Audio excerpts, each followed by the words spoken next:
महत्वपूर्ण एजेंडा है जो 1 या 2 बरी में सफल नहीं हो सकता। सारे काउंसिल्स के सामने एजेंडा आया, उसके बाद भी इन्होंने एजेंडा के ऊपर उससे पहले ही बहुत शोर मचाने की कोशिश की और आपने देखा कि पिछले हाउस में शायद ही ऐसे किसी ऐतिहासिक हाउस मीटिंग में हुआ होगा जो इन्होंने कागज फाड़े, मिनट्स के कागज फाड़े, मेरे टेबल के ऊपर फेंके गए और यहां तक कि सचिन गालिब ने तो उठा के, ये देखिए, ये शू उठा के, ये जूता उठा के, इसकी कॉपी मैं आप सबको दे रही हूँ, और जूता उठा के मेयर की चेयर की तरफ दिखाया गया। अपमान मेरा नहीं हो रहा, बेइज्जती मेरी नहीं हो रही, अपमान हो रहा है इस कुर्सी का। ये सब कुछ देख रहे हैं चंडीगढ़ के शहरवासी। जो एक एमसी हाउस विकास के काम के लिए बना था वो आज एक अखाड़ा बन चुका है, लड़ाई का अखाड़ा, झगड़े का अखाड़ा बन चुका है। मुझे समय नहीं मिल रहा, मैं प्लीड कर रही हूँ बार बार, मुझे विकास के काम करने दो, पर नहीं सुन रहे। ऑपोजिशन इसको सीरियसली नहीं ले रही, उसको लग रहा है ये ड्रामा हो रहा है एमसी हाउस में जो वो कर रहे हैं। तो इसलिए मैं बार बार ये कहना चाहती हूँ कि ये जो यहाँ पे भ्रम फैला रहे हैं और कह रहे हैं कि मेयर मैडम हमें हाउस में से निकाल रही है, वो बिल्कुल गलत है।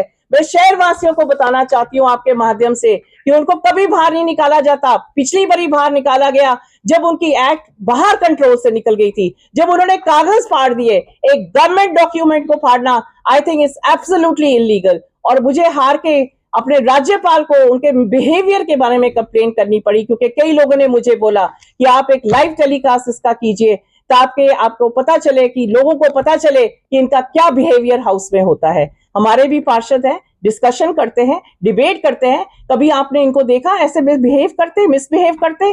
पर इन्होंने तो एक हद पार कर दी है। और पॉकेट नंबर 6 के कोई पैसे मेरे घर नहीं। उसके बाद उनका एक पार्षद सचिन गालिब कल उठ के बोलता है कि ये मेयर मैडम इसमें करप्शन कर रही है और 3 महीने उसके रह गए हैं बीजेपी पार्टी, और मेयर मैडम इसमें पैसा बनाना चाहती है। क्या मैं पूछ सकती हूँ आप लोगों से, क्या ऑक्शन से पहले, क्या टेंडर होने से पहले क्या हम करप्शन कर सकते हैं? क्या ई टेंडरिंग में कोई करप्शन हो सकती है? आप बताइए, आप अपने मीडिया के थ्रू बताइए कि कैसे कभी ग्लोबल टेंडर में भी करप्शन हो सकती है। शायद कोई बंबई से भर रहा है टेंडर, को शायद कोई अमेरिका से भर रहा है, इसमें कोई करप्शन हो सकती है? एक नारी जाति का अपमान किया उन्होंने और उन्होंने बोला है कि मैम करप्ट है और उसके लिए मुझे प्रूफ चाहिए। मैं प्रूफ चाहती हूँ सचिन गालिब से, और मुझे बताएं कि कहां करप्शन हुई है। उनको ये हजम नहीं हो रहा, उनको ये हजम नहीं हो रहा कि 8 महीने मैडम का टेन्योर जो बीता है वो नॉन कॉन्ट्रोवर्शियल है, कोई करप्शन का मुद्दा कोई नहीं आया। जबकि आपने पिछले साल देख लिया था कि कोई पैसे लाई नहीं गए थे, बल्कि आखिरी दिन आप सबको पता है, मैं दोहराना नहीं चाहती यहाँ पर कि आखिरी दिन क्या हुआ था।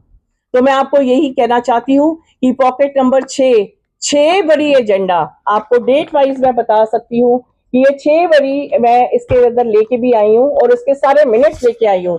और एक एजेंडा में बंटी जी ने उठ के ये भी बोला, जिसको मैंने अंडरलाइन किया है, कि मैडम ये हम अप्रिशिएट करते हैं इस एजेंडे को, क्योंकि ये जो जमीन थी ये कॉर्पोरेशन को क्यों दी गई थी? ये जमीन कॉर्पोरेशन को दी गई थी कि जब भी आपको कोई फाइनेंशियल क्राइसिस होगा तो आप इस जमीन को बेचकर डेवलपमेंट के काम करें। मैं आज भी उसी बात पे खड़ी हूँ कि शहर वासियों की डेवलपमेंट के लिए मुझे कहां तक भी जाना पड़े, मेरी पार्टी मेरा पूरा साथ दे रही है, मेरे पार्षद मेरा पूरा साथ दे रहे हैं, और मैं किसी हद तक भी जाऊंगी पर डेवलपमेंट के मुद्दे को अहम रखूंगी। ये कहना चाहती हूँ। और दूसरा ये कहना चाहती हूँ कि कोई मुझे रोक नहीं सकता, ये झूठ के पुलंदे हैं, और जो भी बात है, जो क्लैरिफिकेशन है, वो सब मिनट्स में है। कोई भी एजेंडा 6 बड़ी हाउस में नहीं आता। अगर आपको ऑब्जेक्शन करनी थी आप हाउस में करते। उसके बावजूद मैंने एक इनके कहने पर कमेटी बनाई, इन्होंने बोला कि कमेटी बननी चाहिए, मैंने कमेटी बनाई। आज मेरी लेटर जाने, नोटिफिकेशन लेटर जाने से पहले ये मीडिया के थ्रू रिजाइन करते हैं। Is this the way to work? 2 councils का आज मुझे रिटर्न में आया है, अभी तक 2 काउंसिल्स का कोई रिटर्न में रेजिग्नेशन नहीं आया। आज हमारी पहली मीटिंग हो चुकी है। मैं फिर दोहराना चाहती हूँ कि हर प्रोसीजर को फॉलो किया जाएगा और ऑक्शन के लिए हम जाएंगे। अगर हो रही होगी तो चंडीगढ़ शहर निवासियों की किस्मत अच्छी है तो होएगी, अगर ये बंधन बांटेंगे तो इसको मैं बिल्कुल टॉलरेट नहीं करूंगी। पर कोई भी प्रोसीजर में डिले नहीं होगी और कोई भी प्रोसीजर को ओवररूल नहीं किया जाएगा। It's a global tender, it's a e tender, and development and Vikas of the city will not be sacrifice at any cost. ये मैं सिंपल एक बात कहना चाहती हूँ कि जो हम पहले 5 जगह पे जमीन को पॉकेट्स में बेच रहे थे, अब सिंगल बिडर आ रहा है। जब सिंगल बिडर आएगा तो हमें सड़कों की जरूरत नहीं है, हमने पूरा चंक, क्योंकि हम एक क्लाइंट्स हैं, हम अपनी तरफ से हमारी जगह है उसको हम करके भेजेंगे। मुझे नहीं पता 7 एकड़ है, 20 एकड़ है, 21 एकड़ है, इसमें मैं कोई कमेंट नहीं करना चाहती, क्योंकि फाइनल जो अथॉरिटी है वो मेरी नहीं है, मेरे पार्षदों की नहीं है। फाइनल अथॉरिटी जो है वो चीफ आर्किटेक्ट की है, और जैसे चीफ आर्किटेक्ट का नक्शा हमें मिलेगा, आज कोई कह रहा है ये 7 एकड़ है, कोई कह रहा है जी 21 होनी चाहिए, कोई कह रहा 30 होनी चाहिए, जब हमें फाइनल नक्शा, हम सिर्फ एक आउटलाइन करके भेज रहे हैं कि हमें ये चीज चाहिए कॉर्पोरेशन को, क्योंकि हमारी जगह है। जब वो फाइनल होके आएगा, आप उस दिन ये सवाल पूछ सकते हैं कि मैम कितना एकड़ जगह आई है, और हम इसको फाइनली हाउस में लेके आएंगे, और जब पूरा हाउस इसको बिल्कुल सेटिस्फाइड होगा तभी एजेंडा पास होगा, और तभी हम ऑक्शन के लिए जाएंगे। कोई भी रूल ओवर रूल नहीं किया जाएगा। मैं बार बार ये रिपीट कर रही हूं, मैंने अभी वो क्लैरिटी दी आपको कि विपक्ष को पिछली मीटिंग में बाहर निकाला गया है, और अगर वो पिछली मीटिंग में वॉकआउट किया और वो सीरियस थे कि पॉकेट नंबर 6 चंडीगढ़ के निवासियों के विकास के लिए पैसा आने वाला है, तो किसने रोका था उनको अंदर ना आने के लिए? मैं दोबारा रिपीट कर रही हूँ, आपको एफिडेविट दिखा रही हूँ कि 9 people walked out, staged a walkout, they were not thrown out, only 4 people were asked to leave the house। और अगर आप बाहर जाते हो तो जब एजेंडा आता है तो आप वापस आ सकते हो, आप एजेंडा में पार्टिसिपेट कर सकते हो, पर लास्ट मीटिंग में उनका मिसबिहेवियर था। गवर्नमेंट के कागज फाड़े गए थे, शूज दिखाए गए थे, उन्होंने, जब मैंने मार्शल्स बुलाए उनके साथ भी उन्होंने झगड़ा किया, तो आप क्या एक्सपेक्ट कर सकते हो कि these people should sit in the house? मैं अपने विकास के एजेंडे ना टेकअप करूं? हाउस का 2 घंटे इन्होंने टाइम वेस्ट किया, कौन जिम्मेवार है? हाउस मीटिंग में हमारे कितने पैसे लगते हैं हर महीने? ऑफिशियल्स काम छोड़ के उस मीटिंग में आते हैं। जो बात करनी है, मेरे ऑफिस के दरवाजे खुले हैं, मेरे ऑफिस के बाहर आप प्ले कार्ड्स लेके खड़े होते हो, आप वेलकम हो, आप मेरे ऑफिस में आइए। जो डिस्क्रिपेंसीज आपको दिख रही हैं, कोई प्रॉब्लम्स दिख रही है, आप मेरे साथ डिस्कस कीजिए, मैं आपके साथ हूं। आकर हम सब एक नगर निगम बॉडी के हिस्सा हैं, हम लोग सब यहाँ पे चुने हुए उम्मीदवार हैं जो हम शहर के विकास के लिए सब काम कर रहे हैं। मेरे पार्षद भी हैं, जब कोई मुद्दा उनका फंसता है वो मेरे पास आते हैं, मैं अगर सॉल्व कर सकती हूँ मैं सॉल्व करती हूँ। आप भी वेलकम हो। आप इस तरीके से अगर प्रदर्शन करेंगे, इसमें यहाँ आपका फायदा हो रहा है या मेरा फायदा हो रहा है? किसी का फायदा नहीं हो रहा, और नुकसान किसका हो रहा है? जनता का नुकसान हो। इस चीज को कोई मुद्दा नहीं है। मैंने बोला कि आजकल रामलीला चल रही है, रामलीला में नाटक होता है, और आप लोग भी उसको ऐसे यहाँ पर नाटकीय तरीके से हाउस को मत चलाइए। इसका वो कंपैरिजन कुछ नहीं हुआ, ऐसे बोला गया था, जिसको उन्होंने ट्विस्ट कर दिया। आज भी दोहराना चाहती हूँ कि जब तक एमसी हाउस इसको पूरी मेजोरिटी में इस एजेंडे को पास नहीं करेगा, सारे रूल्स, रेगुलेशंस, प्रोसीजर्स फॉलो नहीं होंगे, तब तक हम भी किसी भी प्रकार की ऑक्शन में हक में नहीं हैं। आप जानते हैं कि चंडीगढ़ एडमिनिस्ट्रेशन, जब तक हमें एक ईंट भी लगानी होती है, तो जब तक चीफ आर्किटेक्ट की हमें परमिशन नहीं मिलती तो हम कुछ नहीं कर सकते। तो ये जो फाइनल मैपिंग होगी, जोनिंग प्लान होगा, ये आएगा चीफ आर्किटेक्ट एडमिनिस्ट्रेशन की तरफ से। इसका फॉर्मूला जो कैलकुलेट हुआ है वो डीसी साहब की तरफ से। तो कॉर्पोरेशन का सिर्फ इतना रोल है कि ये जमीन उनके पास है और वो जमीन को बेचना चाहते हैं, क्योंकि बार बार ऑपोजिशन ने एक ही रट लगाई हुई है कि मैम पैसे कहाँ हैं, पैसे क्यों नहीं आ रहे, पैसे से हमारा डेवलपमेंट विकास का काम रुका हुआ है।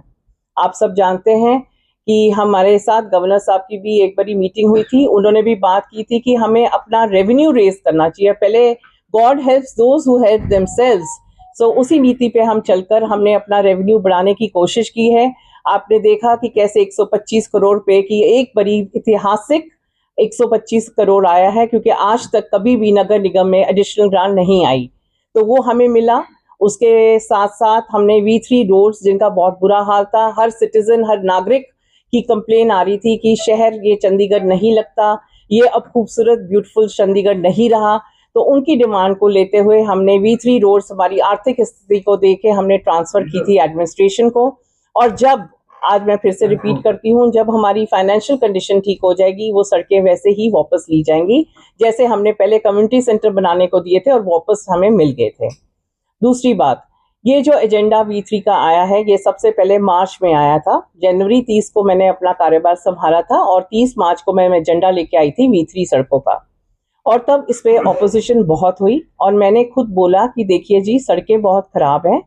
जो कॉमन एक सिटीजन है वो ये नहीं देख रहा कि एडमिनिस्ट्रेशन इस सड़क को बना रही है कि नगर निगम बना रहा है। हमें सहूलत देनी है, हमने विकास के काम करने हैं, हमने लोगों को कंफर्ट देना है, जिसकी वजह से हम इन रोड्स को ट्रांसफर कर देते हैं और बनाकर हमें वापस मिल जाएंगी। इस पे खर्चा तकरीबन 45 करोड़ 46 करोड़ का हो रहा था, जो हम अफोर्ड नहीं कर सकते थे। तो हमने वो रोड्स ट्रांसफर की, जिसमें आपने देखा होगा, सारे मीडिया ने देखा होगा कि कैसे अब पैच वर्क शुरू हुआ है, और जिस बढ़िया तरीके से पैच वर्क शुरू हुआ है शायद ही कभी हुआ हो, क्योंकि इस बड़ी सारे ऑफिशियल्स इन्वॉल्व हैं, गवर्नर साहब खुद इन्वॉल्व हैं, और वो भी इस सड़कों को बनने में पूरा फॉलो अप कर रहे हैं। मैं आपको बताना चाहती हूँ कि ये 25 मार्च में ये एजेंडा को रिजेक्ट किया गया था, पर उसके बाद मैं इस एजेंडे को एक बारी दोबारा लेके आई, फिर मैंने इसको पास करने की कोशिश की। तो 4 जो काउंसिलर्स थे आपके, उन्होंने खड़े होकर एजेंडा को अपोज किया। उन्होंने बोला कि हम एजेंडा को नहीं पास होने देंगे, हमें वोटिंग चाहिए। जब मैंने मना किया और पूछा आपको वोटिंग किस चीज के लिए चाहिए, कि आप सड़कें नहीं बनना चाहते, 2 ही वोट्स हैं कि या तो आप सड़कें बनाना चाहते हैं कि आप नहीं बनाना चाहते। पर उन्होंने हाउस मीटिंग को डिसरप्ट किया। हाउस को डिसरप्ट करने के बावजूद, बार बार वार्निंग देने के बाद वो नहीं रुके, तो मैंने उनको बोला कि आप बाहर जाइए। आज आपने देखा होगा, अखबारों में भी आया है कि योगेश ढींगरा जी ने एक हाई कोर्ट में एक बिल, या जो उसको रोड्स के पिटिशन एक उन्होंने वो की है, रजिस्टर की है। और क्या पिटिशन में हम एक एफिडेविट देते हैं, तो मैं आपको कुछ कागज पकड़ाऊंगी जिसमें आप एफिडेविट में देख सकते हैं कि उन्होंने खुद कमिट किया है कि 4 काउंसिलर्स को बाहर निकाला गया था, एंड बाकी काउंसिलर्स जो हैं वो खुद वॉकआउट करें। ये मेरे पास फाइल है, और मैं आपको दिखाना चाहती हूँ कि उन्होंने एडमिट किया है कि सिर्फ 4 काउंसिलर्स को बाहर निकाला गया था, और बाकी काउंसिलर्स जो है खुद वॉकआउट करके बाहर निकले।